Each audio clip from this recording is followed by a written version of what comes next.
Hello, everybody. Welcome to the Eric Frazier Show. My name is Eric Frazier. It's a beautiful day in Southern California, a great day to talk about faith, family, and finance. And that's what we always do here on Eric Frazier Show.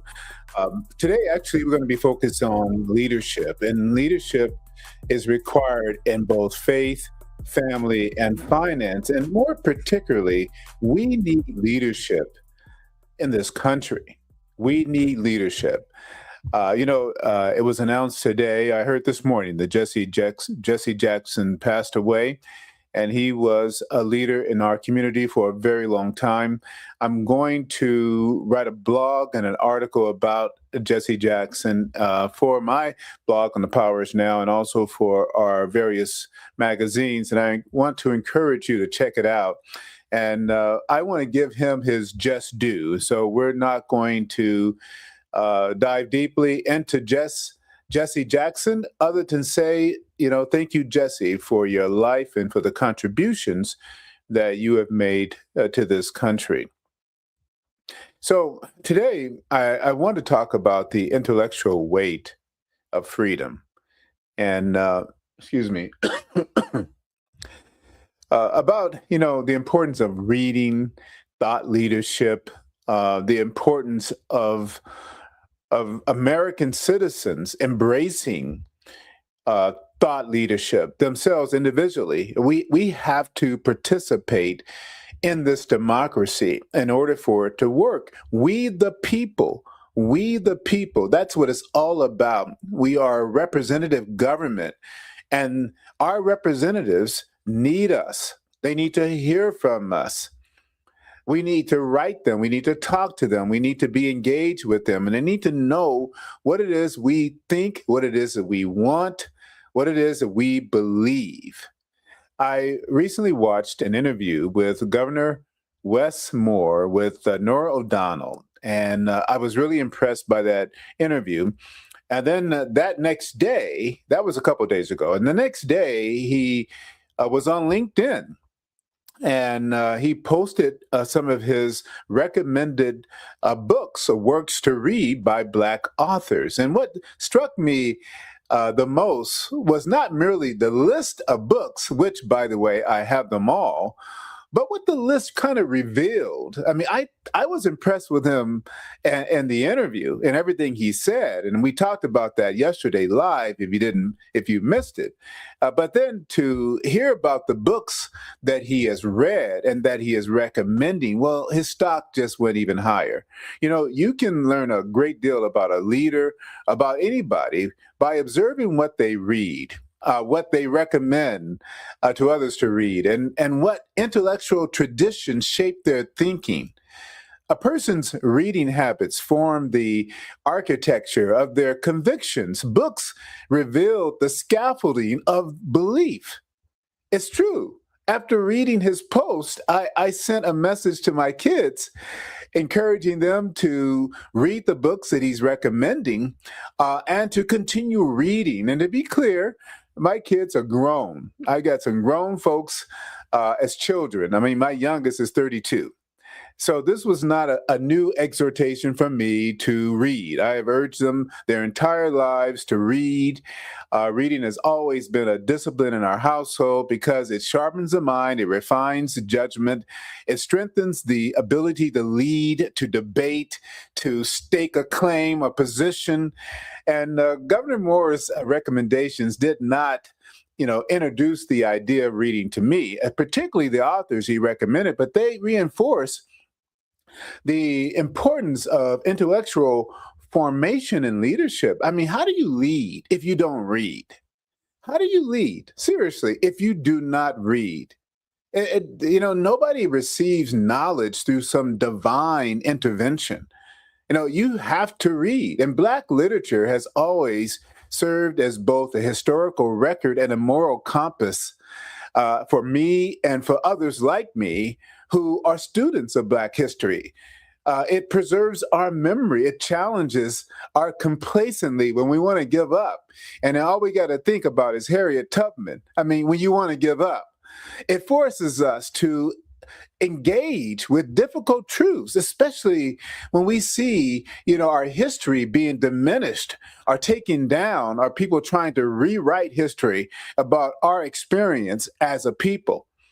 But when a leader publicly affirms that tradition, his tradition within his community, it communicates something important about who he is and how he sees himself, his own struggle, his own responsibility as a leader, as a governor, and as a member of the African American community.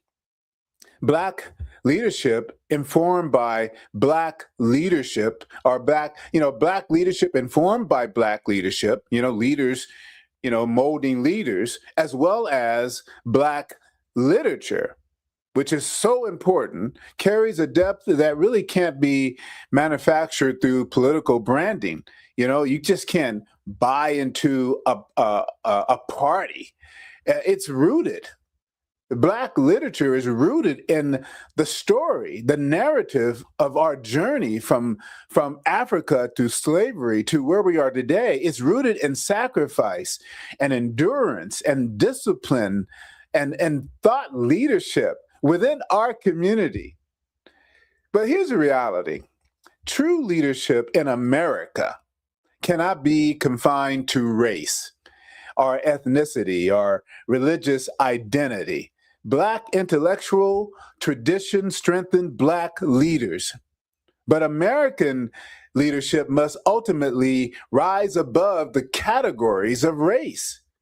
Real leadership in this nation is forged through diversity, and diversity of thought, backgrounds, belief systems, economic experiences, immigration histories, and of course, political philosophies. That diversity is not an obstacle to our unity. It's not stopping us to be unified. In fact, it is the foundation of this incredible constitutional experiment called America. The United States has never been uniformed. Never. It has always been pluralism that has supported us, that has been the foundation of who we are as a nation. Our freedoms are sustained by the coexistence of disagreement. Without disintegration, destroying ourselves, we can argue fiercely, sometimes imperfectly, but we remain one nation because our constitutional structure protects dissent. And that's the architecture. That's the separation of powers. Representative government, checks and balances prevent power from consolidating in a single personality. America's greatness has never been embodied in one individual. Presidents come and go. Administrations change. Movements rise and fall. But the nation remains because it's rooted in law and institutions and the will of a diverse population. This is the greatest country in the world, the greatest experiment, now going on 250 years, folks. And believe it or not, contrary to what many people think, it is working. Immigration has strengthened this country.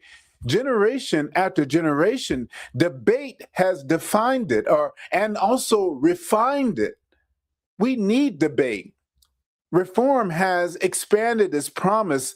The idea that our greatness depends on a single figure misunderstands the source of our endurance. At its core, leadership in America requires citizens who are willing to carry the intellectual weight of freedom. Freedom is not self-executing. Liberty is not automatic. Representative government demands participation from individuals, from us, who are informed, disciplined, and have the courage enough to speak and to write and to confront. A thought leader is not someone waiting for permission to articulate a position. A thought leader is someone who is prepared to express their convictions on life, on family, on business, on economics, on politics and faith, and to defend those confidential, those convictions, if you will, with clarity and reason. But that takes preparation, right? That takes preparation. It takes time. And not many people have the time to prepare. Not many people have the time to study, to review the issues, right? And because of their lack of time and preparation, when they hear something they don't agree with, they just criticize and put down the other person for even having the audacity to speak or to challenge. And they themselves don't even know or understand the issue. Here's the reality. Every human being has the capacity to influence thought, at least here in America. The relevant questions are whether or not one desires that responsibility or, that has the discipline necessary to sustain it, and whether they're willing even to endure the criticism that comes with it. And because of it, not willing to retreat into silence, which is what most people do. I can't tell you how many people have told me, Eric, you need to stop talking about politics. You just focus on real estate.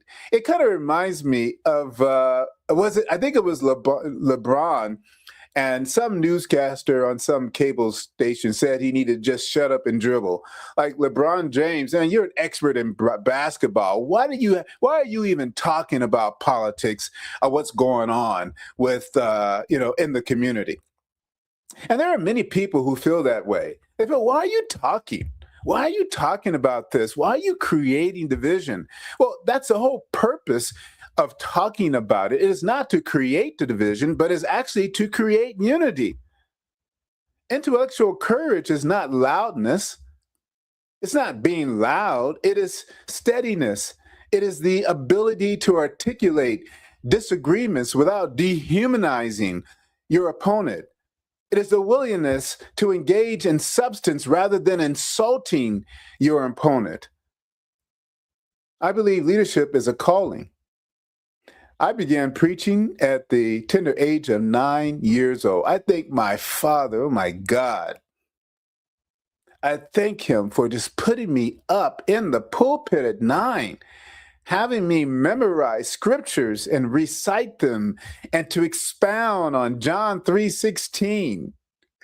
I mean, I think about that and oh my God, I wonder if he knew what he was doing, what he was installing in me as he was preparing me to be who I am today and what I do today, because I am fearless. Give me a microphone, I need no preparation. And I can speak on just about any issue. And if I don't know the issue, I will get prepared. And I thank my dad for that. That early formation instilled in me the understanding that words carry responsibility, yet ministry can't remain confined to doctrinal repetition or scripture memorization or internal debates within the church on, philosophical and spiritual issues. Faith must engage life. Or it's not really faith. Faith must address marriage and the challenges that come with that, employment and the challenges that come with that, economics, governance, at the political level, I mean, from the state to the city to the federal government, education, public policy, leadership that does not engage the realities that people face each day becomes performance rather than service. And I don't care what position, whether you are a minister or a priest or a prophet or a pope or the president of the United States, it's just performance if you're not really dealing honestly and authentically with the challenges that face people every single day.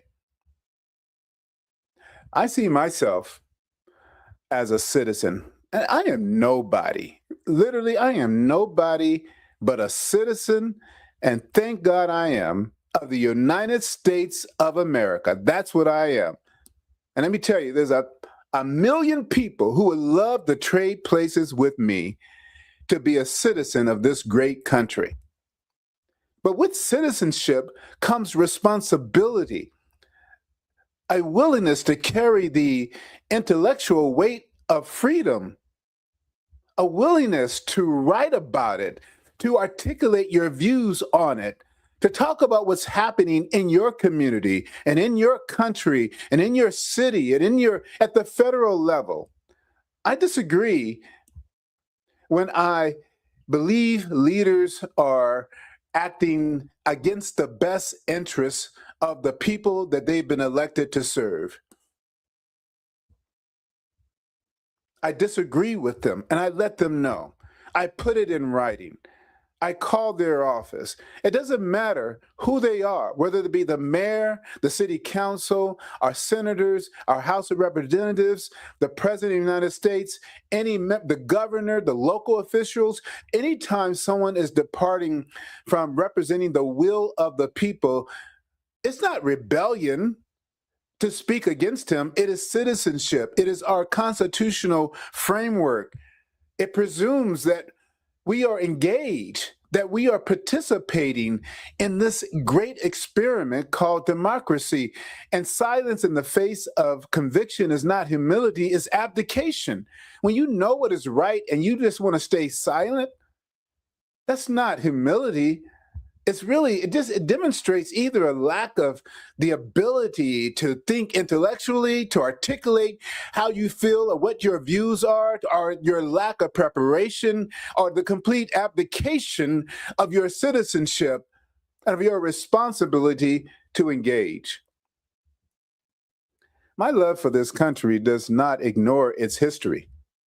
America, as great as it is, it bears the scars of subjugation of Native American people, of African Americans being enslaved here from Africa, of segregation and exclusion. I mean, these are the scars of this country, and those scars are clearly visible, and we can witness it, unfortunately, from time to time, even today.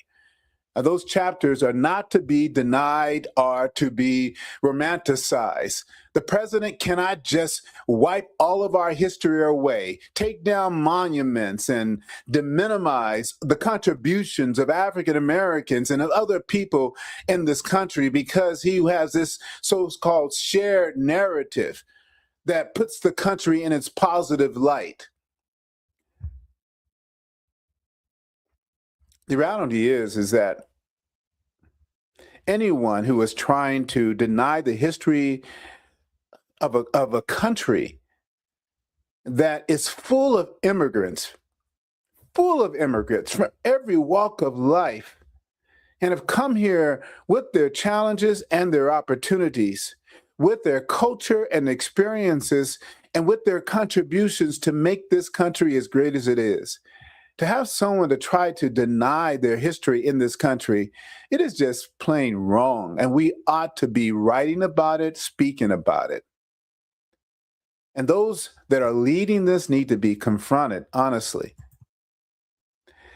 Yet at the same time, we have to recognize that America has come a long way, that we have made significant progress. I mean, the very fact that I can even be doing this show. I mean, I'm broadcasting right now on Apple, Roku, Fire TV. Download the Powers Now TV application on your mobile device, Android or iPhone, your tablet, or in your house on Apple, Roku, Fire TV. And I'm live right now, folks, live right now on television. And I'm saying all these things, right? And I'm saying it without fear. You couldn't do this in China or in Iran or in Russia or South Korea or North Korea. There was a time where, African Americans couldn't go past certain main highways or eat in the restaurants or go swim in the same pool or use the same restrooms. There was a time where we were denied access to education and to home loans. But if you look at the stats today, Man, we have a lot to celebrate. America has come a long way. 250 years. 250 years. The definition of liberty has expanded. It really has.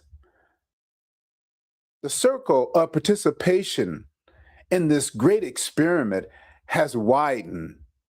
The work is unfinished, but the trajectory we are on is real. I see great things for this country, greater things for my people. I was looking at the stats the other day, and I can't believe that the wealth of African Americans just in this country is ranked either 7 or 8 of all the countries in the world, the GDP. We're number 7 or 8 as a people in the United States. Our journey is not over. I believe we're about to do some big things. And I don't think that we've seen the last president of the United States even being in the White House that's African American. The journey is not over. In many respects, we are still in the early chapters of our democratic maturation. Our current challenges are not rooted in the lack of innovation or American wealth or American intellectual capacity. We are the greatest, second to none country in the world. Our challenges are rooted in the erosion of civil discourse, in substituting ridicule for argument, and in elevating loyalty above principle, and in leading with fear rather than collaborating, allowing everyone to have a seat at the table. And those tendencies weaken our institutions more than a disagreement could ever weaken this nation. Freedom requires citizens who read, who think critically, who debate honorably. It requires individuals willing to hold all leaders accountable without surrendering to cynicism. It requires engagement that rises above party allegiances and focuses on constitutional integrity. And last year, I went from being a Republican for most of my life to a Democrat for 30 days. And then I changed again to the Independent Party. I have no loyalty to any party. My loyalty is to the United States of America and its Constitution that I depend on, and the integrity of men and women who will dare step into the role of civil servants and trustees of the American people. America does not need more spectators, people standing on the sidelines, just criticizing, and criticizing not just our public servants, but criticizing those who criticize our public servants, who are speaking out. We need participants. We need people who are willing to write about it, speak about it. People who are willing to be engaged. That's really what the American experiment is all about. That's what the American dream really is all about, being able not just to pursue, your goals of homeownership and owning a business and the freedom to do what you want to do, live how you want to live where you want to live, be who you want to be. But also what comes with that is the responsibility to want to protect it, and to ensure that you're electing people who also want to protect it and who are going to represent the will of the people and not their own selfish will and agenda.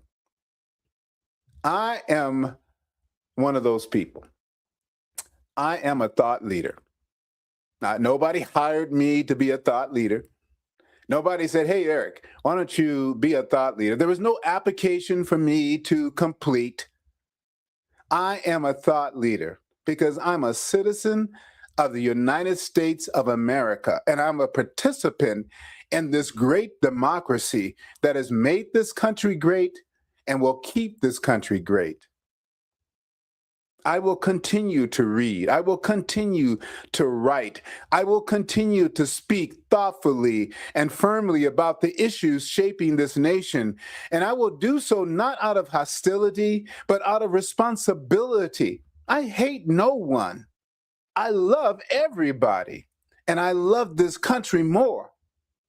The preservation of freedom demands intellectual discipline. It demands moral courage from ordinary citizens. And that's what we all are, folks. I'm just an ordinary citizen that happens to have a podcast, a TV show, a magazine, and a social media presence.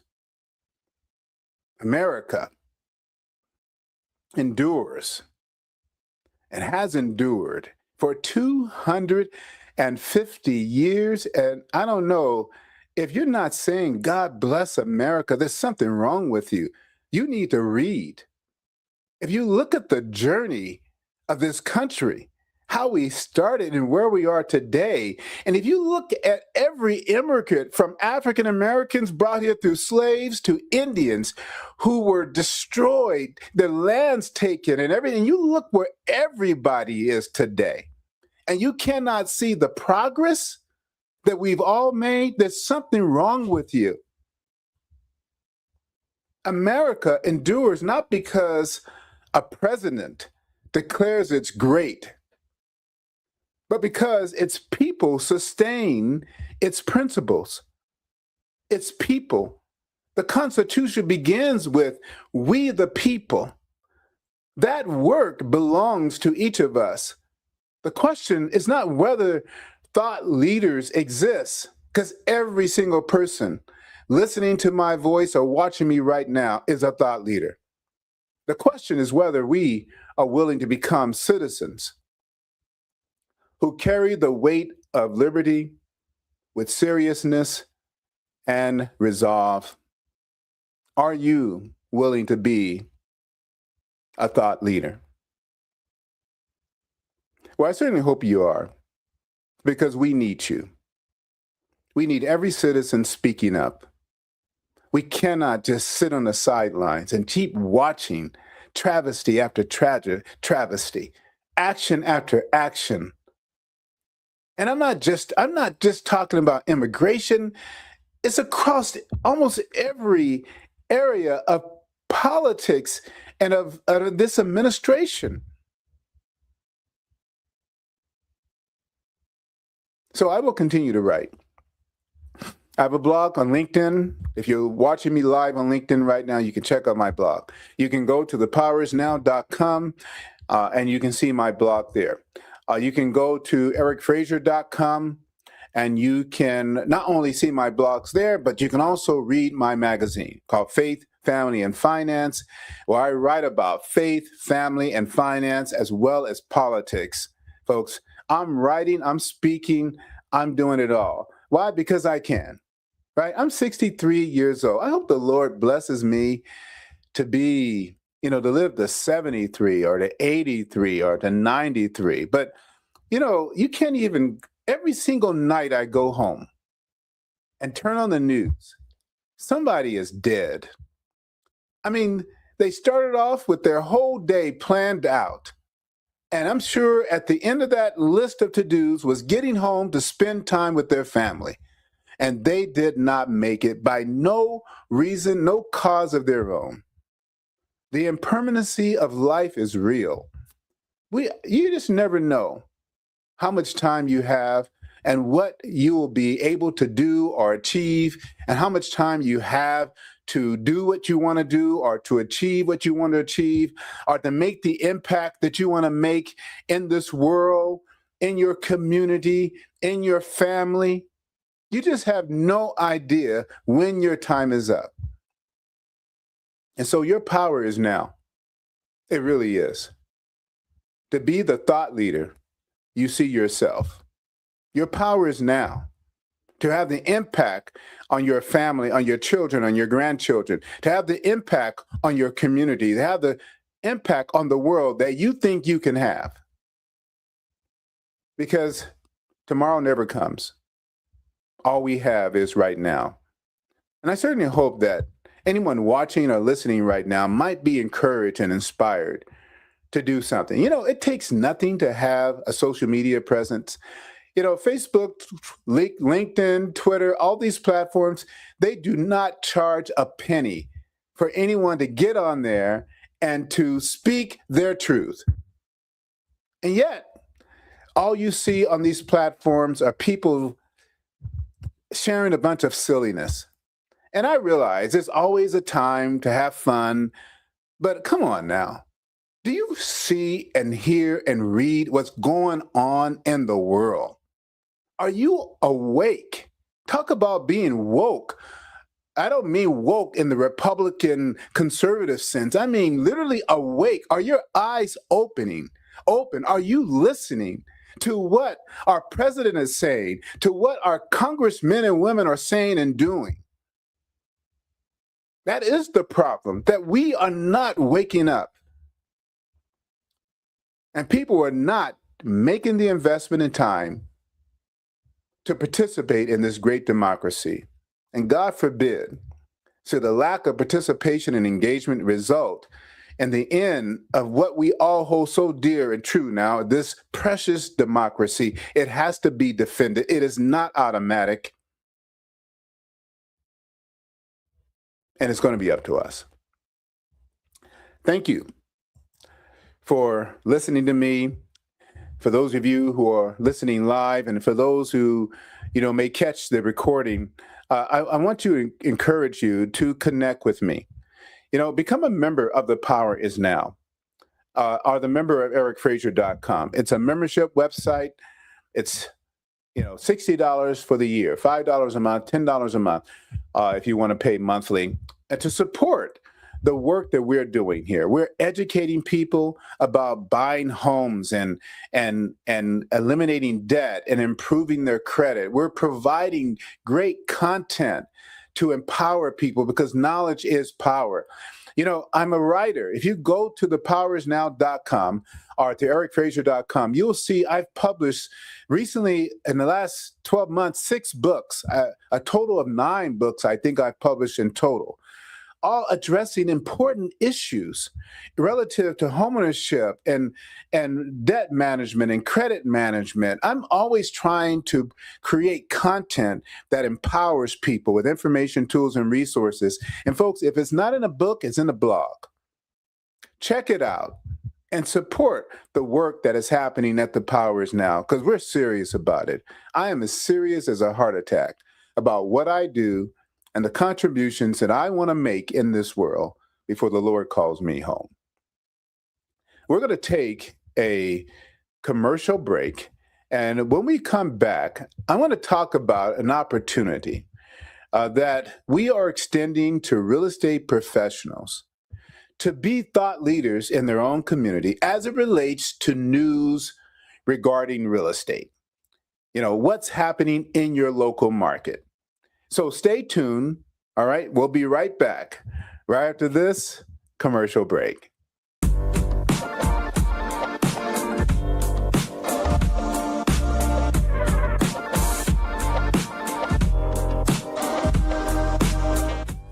Hello, my name is Eric Frazier, and I am a real estate and mortgage advisor. My license number is 461807, federal license number for the National Mortgage Licensing Registry System, and my real estate license number is 011-43484. I'm a California licensed real estate broker.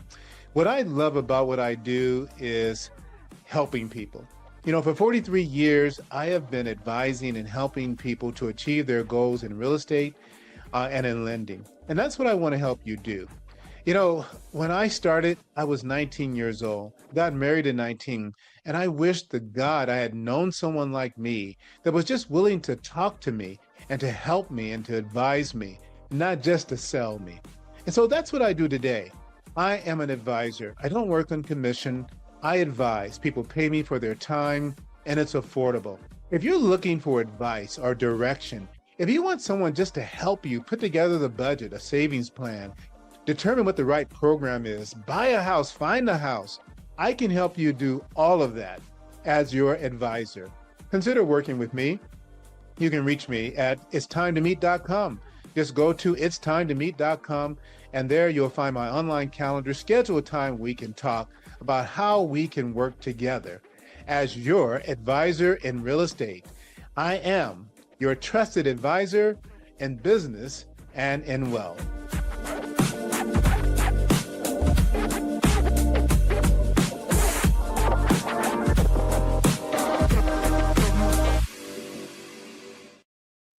And we're back.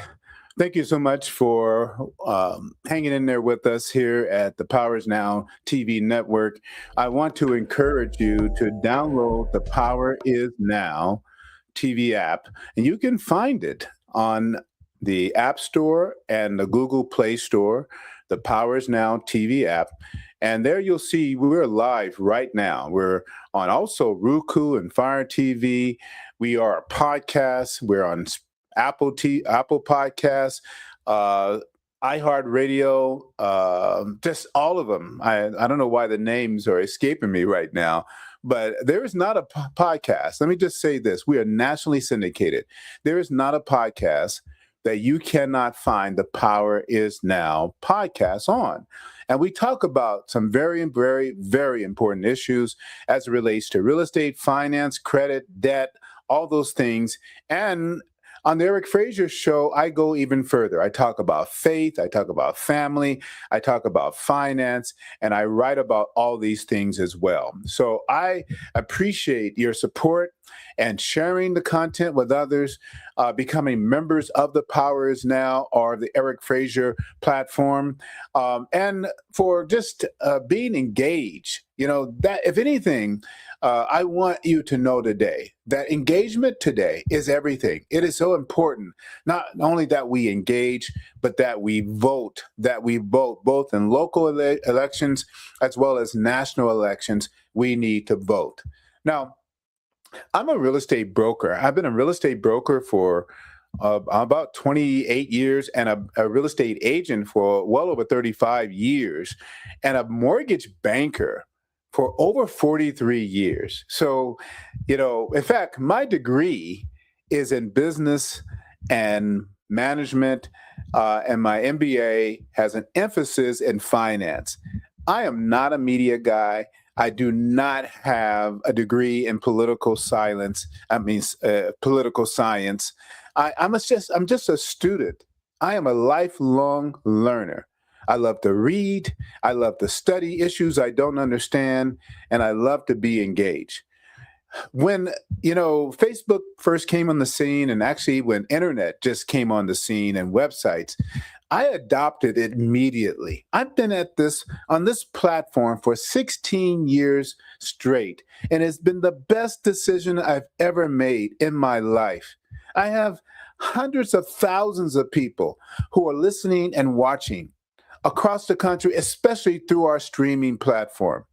And I appreciate their time, and I take it seriously, which is why we invest in preparation to provide great information that people can actually use in their daily lives. As a real estate professional, I believe in homeownership. I practice it for myself. I'm a homeowner. All my kids are homeowners. It's very important because it establishes families. It gives you a means to stabilize your family, to build wealth over time if you're able to hold on to it.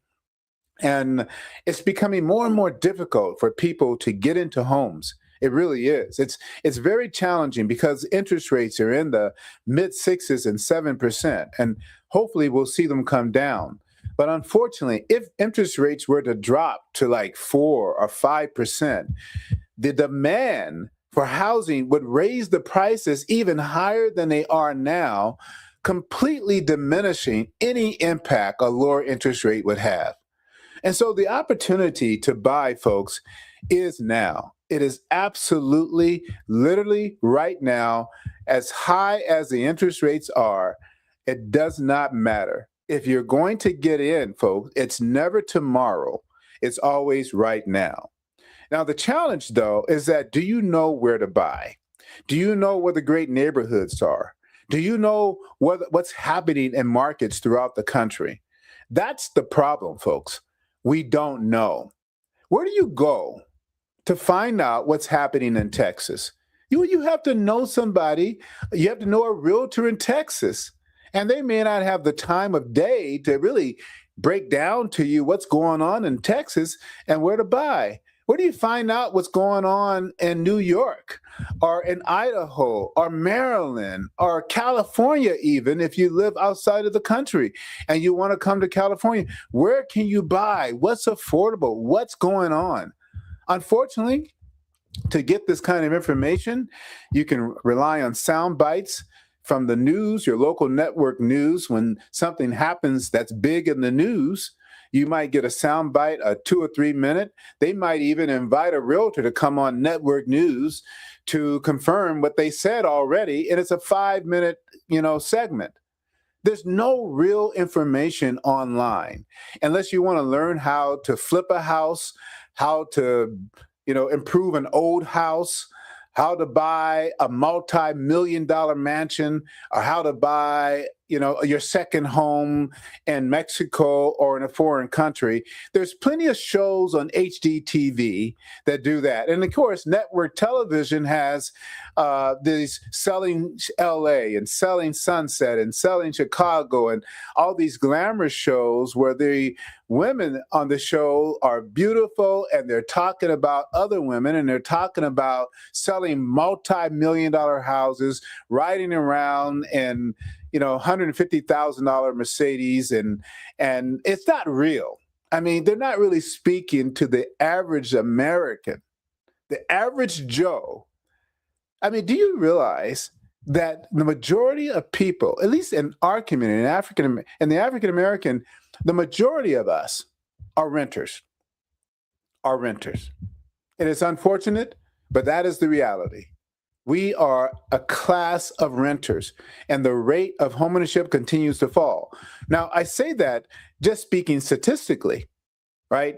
50%, our rate of homeownership is around 45%. It's less than 50%. About 45% of African Americans own their home. So the majority of African Americans are renters. At the same time now, don't get me wrong, at the same time, think about it. I mean, you're talking about a group of people born out of slavery who not even 100 years from Jim Crow and every imaginable wall put up to block us from homeownership, from credit and everything. And here we are as a people, as a community, almost 50% of us own homes. On one hand, I'm very proud of that we are able to persevere and to continue to improve and to make homeownership a priority. And on the other side, I see there is work for us to do. But where do you get the information? Like, for example, someone living in Los Angeles right now, if you're making 100 grand a year, you can't buy anything in LA. You need to make probably $150,000 to $200,000 a year to comfortably afford a home. If you're out here in Riverside County, the average price in Riverside is in the $700,000 to $800,000. You need to be around $150,000 a year, and people are just not making that kind of money, right? They're making enough money to rent and to have a decent life, but they don't have the kind of income that they need to buy where they really want to live, where they really are close to home, and that's a problem. And so what we're doing to solve this problem, which is an information issue, is we've launched the Power Is Now Real Estate News. I'm so excited about it. We are a TV network, folks. Again, download us. You can watch us on Apple, Roku, Fire TV, any streaming platforms. We're broadcasting right now live on our website and at thepowerisnow.com. We are a TV network. And our goal is to have real estate news correspondents in every city of the country. Every city, literally every city, folks. We're going to have a real estate news correspondent. So let me show you what I'm talking about. If you can see here on the screen, let's see if it loads up here. It should be loading up here shortly. Real estate news correspondent. Let's see here.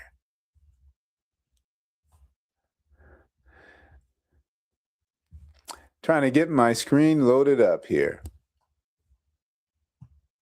Let me refresh. So if you go to thepowerisnow.com, thepowerisnow.com, you'll see under television in the main screen, real estate news. Real estate news. And so for some reason, it is not popping up on the screen. So I'm going to, let's see, give it one more chance here. Add it back to the stage. Okay, looks like it's not happening. Technology, right? So I'm just going to tell you where to go. Pull up another tab. If you're watching on your computer, go to thepowerisnow.com and you'll see the menu bar. And on the menu bar, you'll see television, and you're going to go to real estate news. And there you'll see a map. And on that map, folks, you'll see all 50 states, and some of the states are in blue. We have agents already doing the news. If you download our TV app, the first line, you'll see the Power is Now Real Estate News. And there you'll see all the agents that have joined our newscast, our news media program, to share the news about what's going on in their local area. And I tell you, this is nothing like you see on television. In fact, I want to share it. And so let me see if I can get okay, there it is. There it is. Let me add it back to the stage. And let's see here. All right, here it is. So you can see the states. And here in California, we have Brandy Nelson. Brandy Nelson. And I'm really excited about Brandy. She is a established real estate broker in the city of Palm Springs, California. She does a fabulous job there.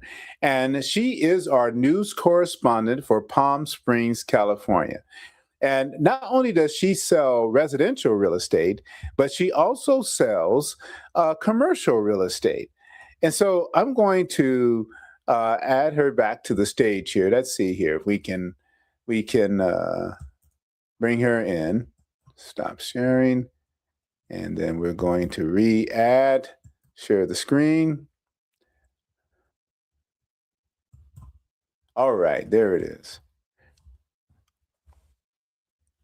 Okay, so I'm going to play this news segment that she did. In fact, I'm going to start off with the one she did with Palm Springs. This is a Palm Springs update. It's not very long. I want you to see how this works. I want you to see how it works and what you're able to do. And by the way, Brandy was fully supported in this, fully supported. She didn't have to do anything but just show up. We wrote it. She delivered it. So check it out. When it comes to real estate, few markets move with the rhythm of Palm Springs and Palm Desert, what we call the Coachella Valley. Prices, inventory, and buyer demand shift quickly, especially in a destination market shaped by luxury buyers, seasonal residents, and new construction trends. This and more right here on the Power is Now Real Estate News.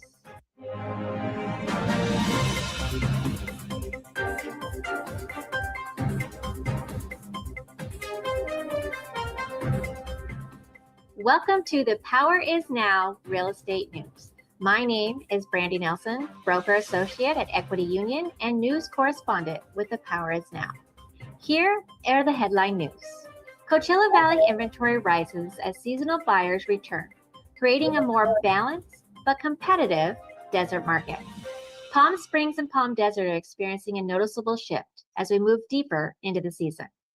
1, inventory is rising, but still below historical norms. More homes hit the market this fall, giving buyers slightly more choice while keeping sellers in a strong position. 2, luxury and second home demand remains steady. Buyers from Los Angeles, Orange County, and the Pacific Northwest continue driving activity, especially in the 1 million plus segment. 3, price stability holds across the valley. Median prices in Palm Springs and Palm Desert remain resilient, supported by limited new construction and strong lifestyle demand. 4. Cash purchases continue to dominate. Around 35 to 40% of transactions involve cash buyers, reducing fallout and keeping competition high in desirable neighborhoods. 5. Interest rate dips are reviving active shoppers. Lower rates are bringing pre-approved buyers back into the market, particularly for condos and mid-range homes. These were the 5 main points for Coachella Valley market in pertains to buyers and sellers in this market. What stands out to me is the mortgage market snapshot. Right now, rates have slightly softened, increasing affordability.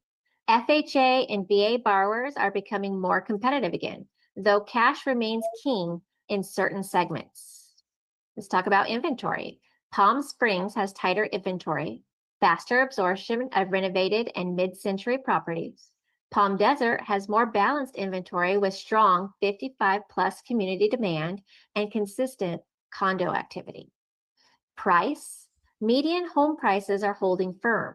Well-presented homes priced correctly are still selling within normal market timelines. Buyer opportunities right now. There are more active listings across Palm Desert. There are strong incentives and rate buy downs on new construction. Fewer multiple offer situations compared to early 2024, and seasonal inventory increases give buyers more negotiating space. Seller opportunities right now. Supply remains tight, keeping leverage with sellers. Move-in ready properties attract premiums. Luxury buyers remain active year-round, not just in our season. High demand for 55-plus communities keep pricing strong.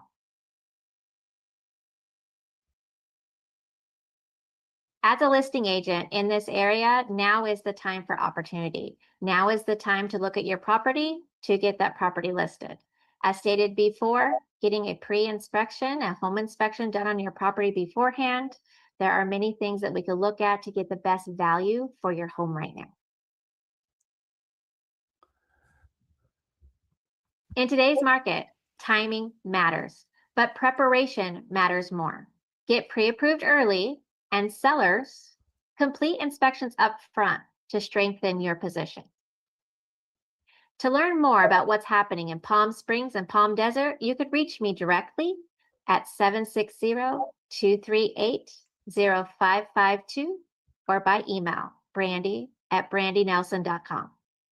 Thank you for watching The Power Is Now Real Estate News. Again, my name is Brandy Nelson, broker associate with Equity Union and news correspondent with The Power Is Now.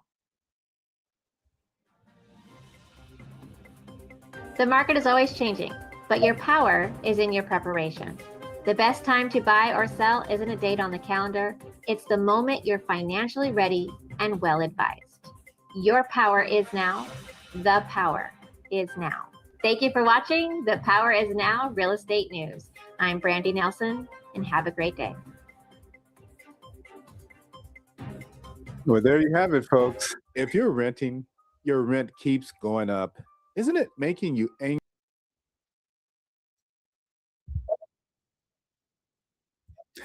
So that's a commercial that plays right after that news segment. This is an example, and we have other news segments that Brandy has done, one on commercial real estate and one also on REO. She's an REO broker, in fact, the executive director of REObroker.com. So what a great time it is to really start positioning yourself as the expert in a market that is rapidly changing. I would say not rapidly, but we're seeing the change slowly occur. Rates will come down, which will increase demand. How much they'll come down? Well, I can tell you this, nobody knows, but I do know that any relief in interest rates will drive more demand, and that's going to drive prices even higher. I want to encourage you to go to thepowerisnow.com and under television, go to the submenu of real estate news, and you'll see the full presentation that explains how the program works, what's involved, the cost associated with being a part of it. It's crazy affordable. There's a video embedded in the PowerPoint presentation of me explaining the program in detail. Now, we need agents literally in every single state. We need thousands of agents. And let me tell you what's going to happen. Once we fill all those spots, we will literally break the internet. The consumer will have the ability to go to one place and get real news about what's going on in local markets and be able to identify that agent and call them if they need help or assistance or want more information. These are not traditional newscasters that you watch, in the evenings or in the mornings before going to work. These are actual real estate pros. You have to have experience. You have to be licensed. We prefer brokers, but we will work with experienced agents, and we provide you all the support. You say you already know what's going on in the market, but do you have the time to write out the outline and the commentary? Do you have the time to, do the research, to put it all together, to get the numbers together? Of course not. You're a real estate professional, a full-time real estate professional. And so we provide that kind of heavy lifting for you. In addition to that, we are coming out with something brand spanking new that is going to change the game completely. I'm not going to say anything about it now, but I will be making that announcement in about 30 days. And it is going to be a game changer for anyone wanting to be the resource for their local market on television. I'm telling you now, it's going to be a game changer.